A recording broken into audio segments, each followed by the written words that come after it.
Hi, everyone. I am very excited today because we have another brilliant and a talented artist that has contributed to Little Red and Vandal Wolf. And I'd like to introduce you to Brolga. He is an artist, street artist, and illustrator. And we're going to dive right in and just ask a few questions of him. And yeah, so this will be good. So, uh, if your art had a soundtrack, what would it sound like right now? Yeah, that's a good question. So lately I've been doing a lot of kind of cyberpunk. I've been working with a lot of photographers lately. So I've been, and a lot of these photographers from Asia, because they capture these sort of massive megapolis, massive cities like in China and like Hong Kong and like Tokyo. Because I feel like they give like a certain vibe and they capture like modern life of what it is like live in some of these cities. Um, and I've been drawing over them, so I've been drawing a lot of illustrations over the top of them. And that's something that I started doing when I was living in New York back in the day. I started taking like photos while I was in New York. And then I felt like my photos, like all travel photos, kind of like fall to the wayside and you don't really look at them again.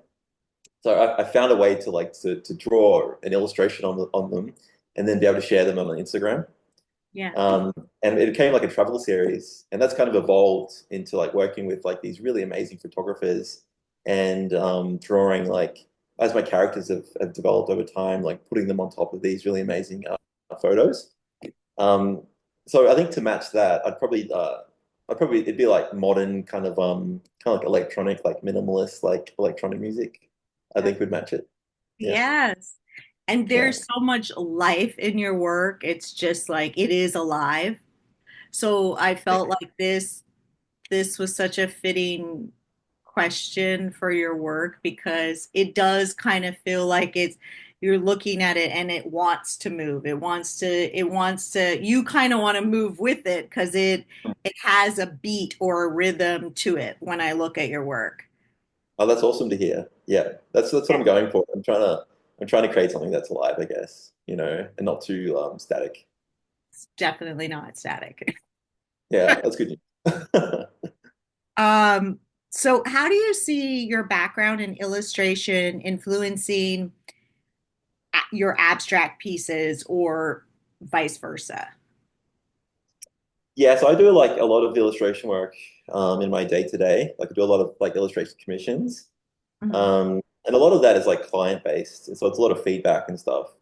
So then, like my other world is like when I get a bit of free time, I'll start working on like personal projects, and that's like you're free. You don't have any like you're not bouncing it off, a client or something, and that's nice. Like I could bring my own ideas to life and have my own sort of personal projects, and I can come up with any idea that I want. I can sort of bring to life, and that's sort of when these more abstract ideas come to play. Um, so yeah, I have this sort of yin and the yang of my day to day, and I think the illustration work definitely like influences the what I do and more of the fine art stuff. So yeah. Okay, so just to kind of dive into that question a little bit more, Mm. would you say that like you have this freedom, but becoming coming from the illustration work, like that structure that you sort of have to have within the Mm. freedom allows for this like somewhat of a perfect balance that you're not necessarily trying to create, but it somehow works hand in hand unconsciously because your work is so dynamic, but it's so specific at the same time. So it feels Mm. like very thought out, yet it's sort of out of this world at the same time, where you think, wow, did this just like spill out of him? Yeah, I honestly I've had so many ideas and stuff coming through me all the time, and like I feel like I'm almost like I feel like a lot of artists should be like an art director for my own work, for my own style. You know what I mean? Yeah, like because you have to think of the most fabulous ways that you can show your work. You know what I mean? And like that, I feel like all artists should be like that, and they shouldn't sort of go down too much of a pigeonhole of like of what they think an artist should be or should do, or like I'm only doing stuff on canvas, for example. So yeah, I try to be like an art director for my own work, and then that sort of comes from the illustration side because I push that side of my work in the illustration side. but then I try to do it in the abstract, more like side two of my fine art sort of work. Also, I try to take it as far as I can and think of cool places to put it on and all sorts of stuff. So yeah, they kind of influence each other I in that love way. that. I love that answer because I think a lot of that does happen to a lot of artists, and it certainly can, unfortunately, I think just really be the death of some artists. It's like if they're too stuck in a way that is not allowing them to like grow or Mm, flourish in a world, and I feel like a lot of artists go through that at some point in some way. Some mm, are it's more detrimental, and some figure out their ways around it to make those choices that make them, you have to sell your work as an artist, and you need to be mm. seen, which Yeah. that means you need to be out there and marketable. Oh, for So sure. Yeah, yeah. definitely. I like, especially when I was going to art school, I noticed that like a lot of the artists in art school would be very, um, I don't know, it's like they didn't really want to get off the beaten path. Like they saw like a very sort of firm sort of path ahead of them. And I don't know, I saw that as like danger. Like I saw that if you follow that, like you're not really going to stand out, you know? So yeah, been always sort of my mentality since then. So of making myself stand out. So Yeah, I think that's awesome. And you walk the beaten path anyway, It's like you take mm, something from that too into what you're doing. yeah, It's like you leave that in the past. It's a part of the roots, right? Of a lot of yeah, artists. yeah, no, definitely. Yeah. Okay, so let's see. Uh, your work has this bold, abstract pop fill, and I'm just wondering who at I'm sure over the years many artists have influenced you, but is there anyone that is like currently influencing your work? I get like influence from like all sorts of stuff. Like I get influence from like music a lot. Just like even like old music, like musicians and see how like they go about their careers um and that side of things. I also get like I've been looking at a lot of like character designers lately, like Miffy, like Dick Brunner, like the Dutch guy that created Miffy. Okay. Um, even stuff like that, like in like the lady, I think she's a Finnish lady that created Moomin. These old like classic character designers I find like really interesting. So lately I've been looking at them like these old sort of like character designers that have created these like legacy characters that have just lived on and like they touch so many people like those old characters of those children's books. So yeah, lately I've been looking to like stuff like that. That's great. I love that. Hey, um, is there a color that you're obsessed with lately? And if you are, why? This one's a deep one. Yeah, that's a good one. I don't know. Um, Artists do go through those phases. I yeah, no, for sure. Yeah. To be honest, like I've been working with a lot of shades lately. Like I've been getting into a lot of shadows with my work, okay. and yeah, with 2D work, like it's interesting to get into shadows and light. Like I find even more than 3D, it can kind of be really interesting to play with it in 2D, and do interesting things with it. That, So yeah, I've been working with a lot of shadows. So like I think black, I've been working with more blacks lately, to bring sort of I don't know, more focus to other parts of the work. And like if you can pin down black, I feel like you're doing pretty well. So yeah, I've been working with that a that's lot lately. that's awesome because your work is so colorful. So to hear Mm. that that's the color that you've been working and really like creating that definition with the 2D images is interesting. Yeah, no, for sure. Yeah, it is. I've been working with color for so long, and like, I feel like if you can work with the darker colors, it really brings in the balance of a piece. So yeah, I've been trying to sort of perfect that balance over the years, and so yeah, lately it's been using like shadows That's more. awesome. I love Mm. that. I mean, I think it took for myself as an artist doing anything with like bright poppy colors, it's such an art form, but then you see someone who does something in black and white and you're like, "What? It's so beautiful. Why did I steer away from that? Yeah, for sure. But It can be powerful. they are Yeah. both they are both such a they're both very powerful, and they take such they do take such a long time, I think, to really perfect. Oh, no, definitely. I feel like it's like doing this stuff as like a trade. It's like as a profession. It's always like a work in progress. It's like if you're a guitarist or something. Like you never like at the end of the your path of being a guitarist. It's always like that. You're always learning. Like there's always something you can do. There's always someone better than you. Like there's always someone to like strive towards if you're competitive. Like it's never like a finished piece. I feel like if you're being an artist. How this is not on there, the questions, but how long have you been working as an artist?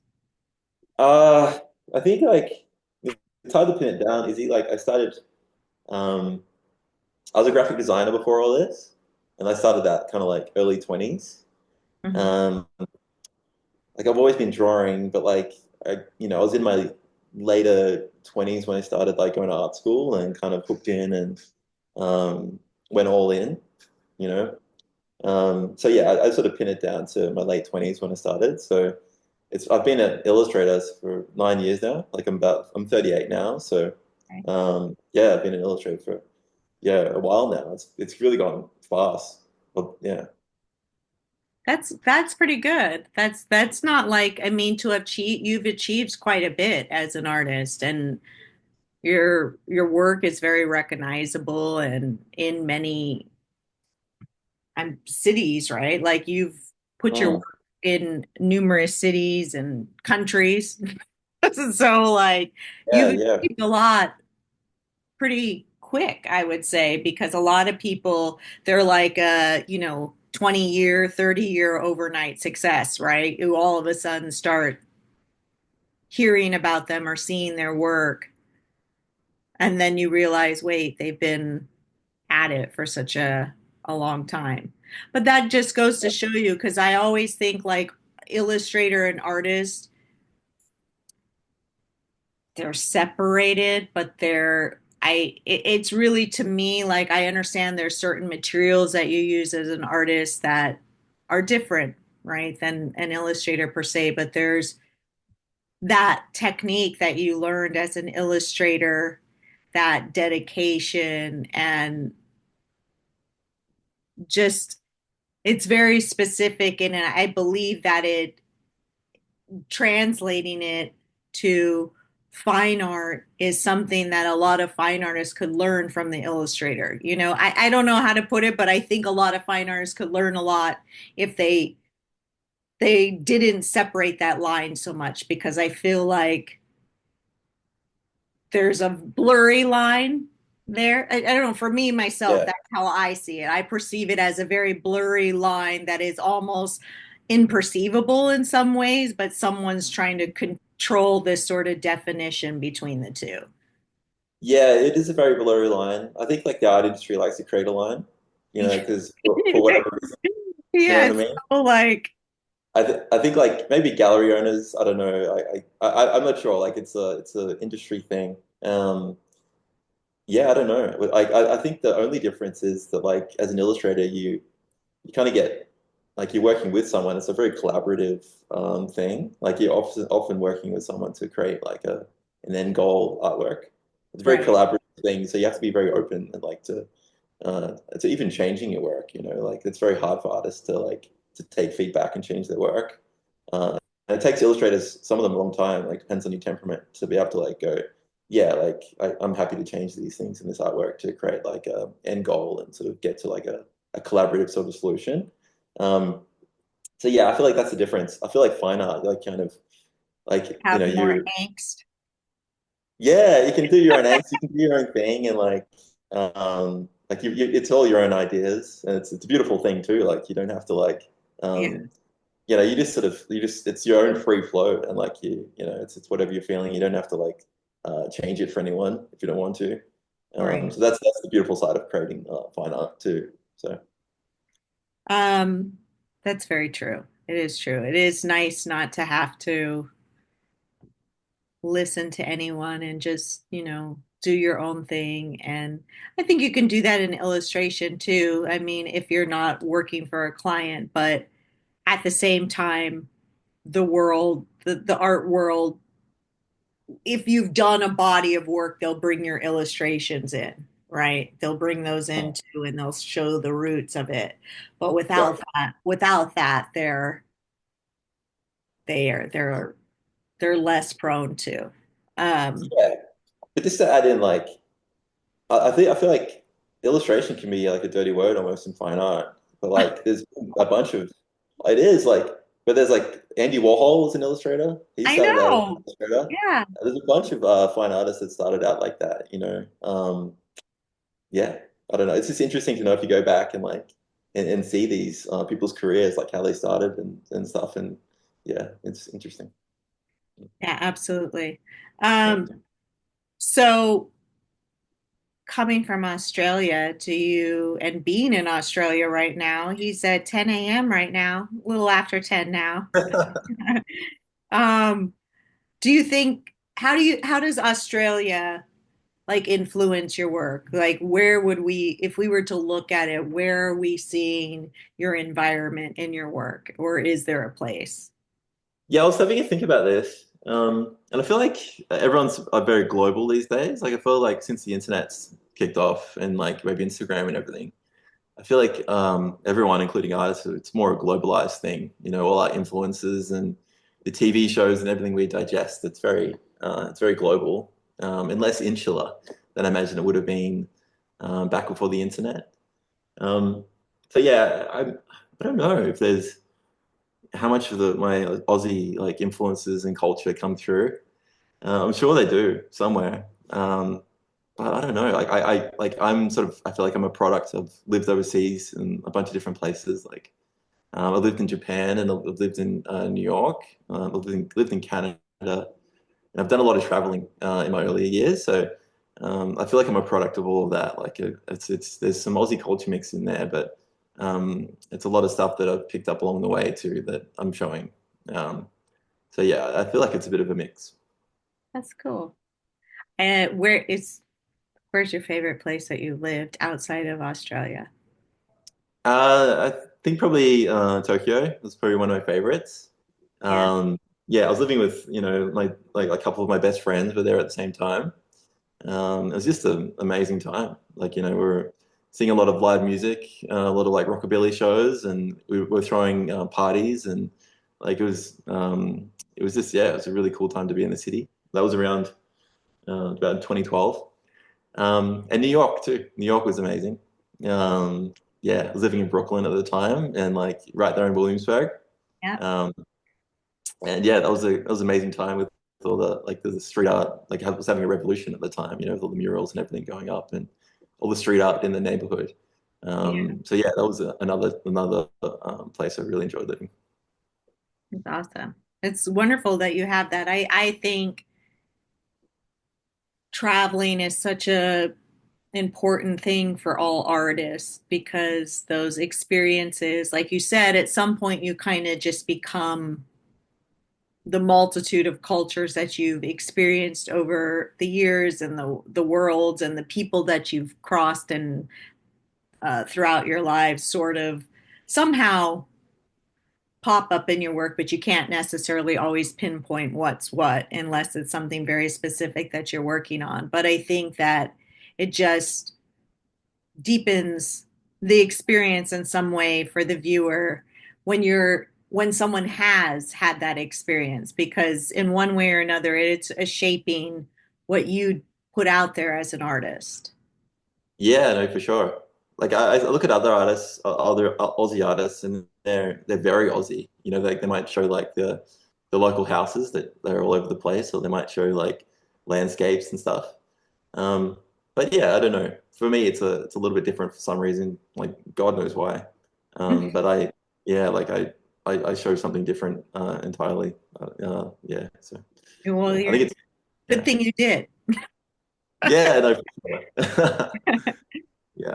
So with that, like what kind of stories or emotions, because again, your work is so vibrant and alive and electric, I feel, and poppy and bold. Like, is there an emotion or a feeling that you hope to create, or a story or a sense that people are supposed to feel when they see your work?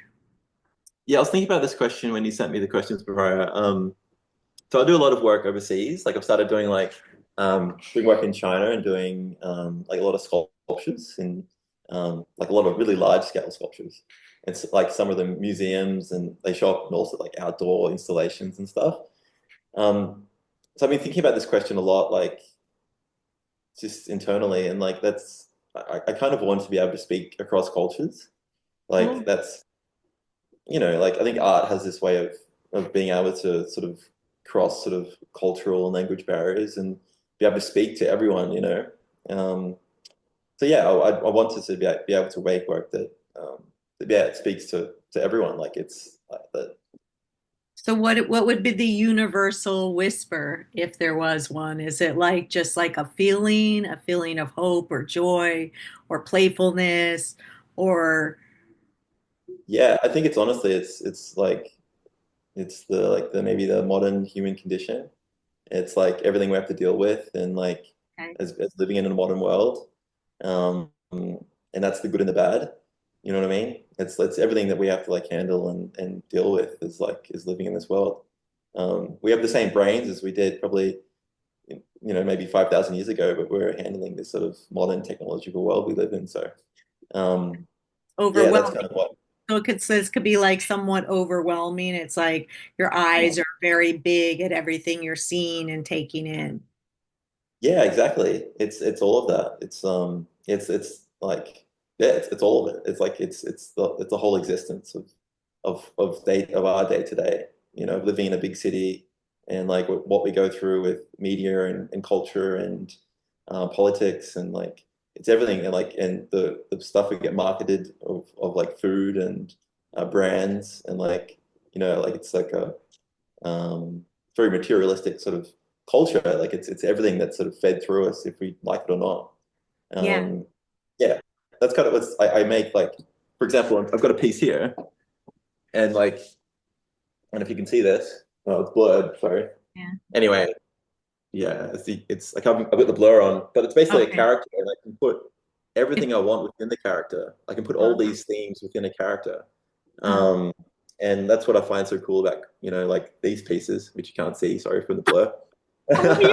will you send me it afterward a picture so I can show Yeah, of course. you But what yeah, it is? I I put saw like it all for those. like a second.